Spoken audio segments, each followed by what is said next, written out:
I will intentionally have leftover mashed potatoes just to make this.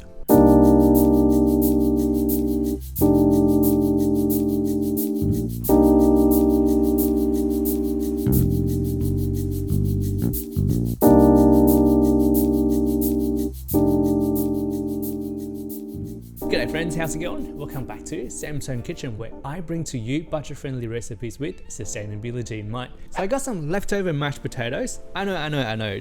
Who the hell has leftover mashed potatoes? But that is not the point. We're going to use that, turn that into beautiful crunchy potato croquettes and make that into a dish. And this is something so easy, so accessible that you can whip that out on a Saturday or Sunday morning, rather than going out spending $40, $50, $60 on a breakfast dining out. This right here, I can guarantee you is gonna cost you a fraction of the price. You don't have to leave the house, wait for a table at a cafe. That is enough said, let's get cooking. So the first thing we're going to do is we're going to turn our mashed potatoes into croquette sizes. So croquette sizes should be just about that big, but I'll show you later. First things, we're going to go wash our hands. Washing our hands has two purposes. Keep up the hygiene and keep mashed potato off our fingers. Use our hands and grab a pinch of mashed potato. Use our fingers to gently press it together into a chicken nugget size, and then shape it into a little cylinder, kind of like a large potato jam. Keeping our hands wet helps us finesse mashed potato without making a huge mess. Line up the rolled mashed potato balls on a tray before the next step. So now our potato balls are all rolled up. The next step is we're going to prep out our breading station. Grab 3 plates. We're going to do flour, egg, and breadcrumb. Onto a plate, pour out a good amount of flour to cover the base of the plate. In the second plate, crack an egg in. Whisk it up to help break up the egg. You can add in a touch of water to make the egg wash go a little further. In the third plate, some Japanese panko breadcrumb. Now we got our assembly line. Start with the plain flour. Roll our potato croquettes through to make sure it's well coated. Don't miss the two ends either.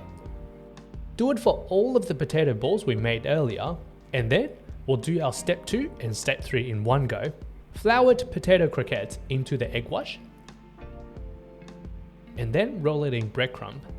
The initial flour coating helps ensure the egg wash clings onto the potato, and then the egg wash here is what the breadcrumbs stick to.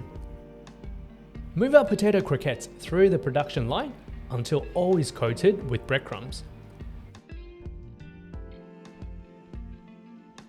So now this is all breaded, we're going to move over to the stove, pan fry it, and then pop it in the oven to crisp it all the way around. Why base pan on medium heat? We are going to pan fry our potato balls, so make sure the base of the pan is well coated with oil. Once the pan is up to temperature, our potato croquettes in. Turn the croquettes once the pan side is cooked and light brown. We are not trying to heat the croquettes all the way through, but just using the pan heat to set the exterior of the croquettes. Flip the croquettes a few times until all sides have got some heat. Next, pop the pan into an oven preheated at 220 degrees Celsius on fan forced. We're using the oven to crisp up the croquettes further. I believe an air fryer would do a really good job for this step. While the croquettes are cooking away, boil a pot of water and add a dash of vinegar while making poached eggs. Once the water is back up to boil, give the water a swirl. Lower the heat and crack an egg right in the middle. The motion of the water is what prevents the eggs from sticking to the bottom of the pan. Give it a gentle nudge to make sure it's not stuck. Move the water again and crack in the next egg. Poached eggs only take about 3 to 4 minutes. I like it cooked just enough that the white is set, but the yolk is still soft to touch. So once the eggs are done, scrape them out of the water and leave them on a chopping board. Leave them on a wooden chopping board to dry off. We don't really need additional cloth or paper towel. Our wooden chopping board will just absorb and get the water off our eggs. That is little to no wastage. After about 10 to 15 minutes, I checked on the croquettes. They all look nice and crispy, so time to get them out. I know they look mid, but listen to this. Pretty good for oven-baked croquettes. Now we've got our eggs, our potato croquette all done. We're going to make a dipping sauce and we're finishing up with a few garnish here and there to complete the dish. Into a small bowl, add in equal part of mayo or Kewpie mayo and sriracha. Give it a good mixy mix to combine it. Look how nice the color is. To play it up, a good dollop of our sriracha mayo, be fancy if you like. Potato croquettes in. 1 poached egg. It's missing some garnish, so I went to my backyard and grabbed some sage I had growing.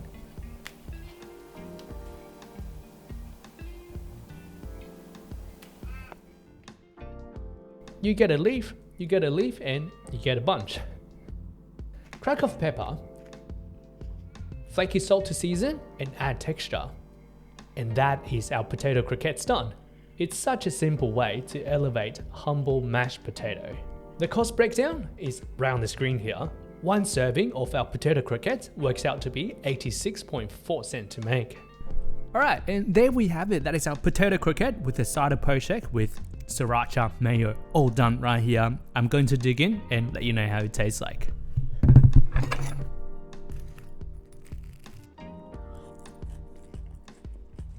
Potato croquette, the crunchy breadcrumb coating our mashed potato just brings our leftover to a brand new level. Poached egg, you don't need much explanation. The key is to make sure that the yolk is done just right, so it's still oozing out but set just enough.